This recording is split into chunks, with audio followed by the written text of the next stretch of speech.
Hi guys, welcome back. In this lesson, we will be installing Python version 3.7. So the first thing that we need to do is we need to open up our web browser.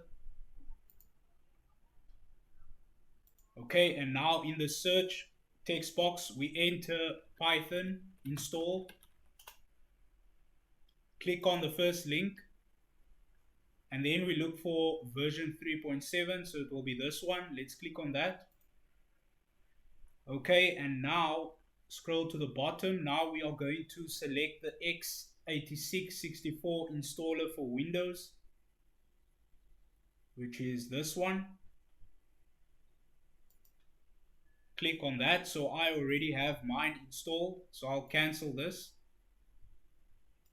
Okay, and the install file should be in your downloads folder, so I'm going to locate mine.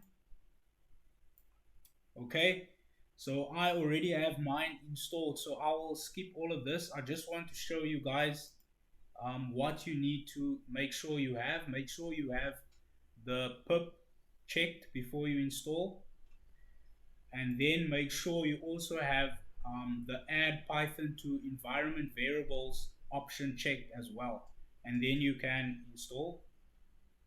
Okay, so I'll cancel that. So once the install is done running, we can open up our terminal or command line prompt, and now we are going to test and see if Python was installed properly. So it's Python -- version. As you can see, I have version 3.7.4 installed. So basically it means that if I can run a Python command without specifying the exact path where Python is installed, it means that that path has been added to the environment variable. So this looks fine. We can close that.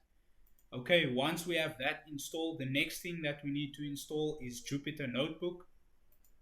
So we will be installing the Anaconda package. So let's search for that. Anaconda Install or download. Okay, we click on the first link, and then we click on download. Takes us here, and then we select the 64-bit graphical installer for Windows. Okay, I'll cancel this because I already have mine installed. So once you have downloaded Anaconda and installed it, you should now be able to see Jupyter Notebooks. So it's Jupyter Notebook has been set up and installed. So that is what we want. So once you have done all of that, we'll then be ready to start developing. So that's it for this video. I'll see you guys in the next one.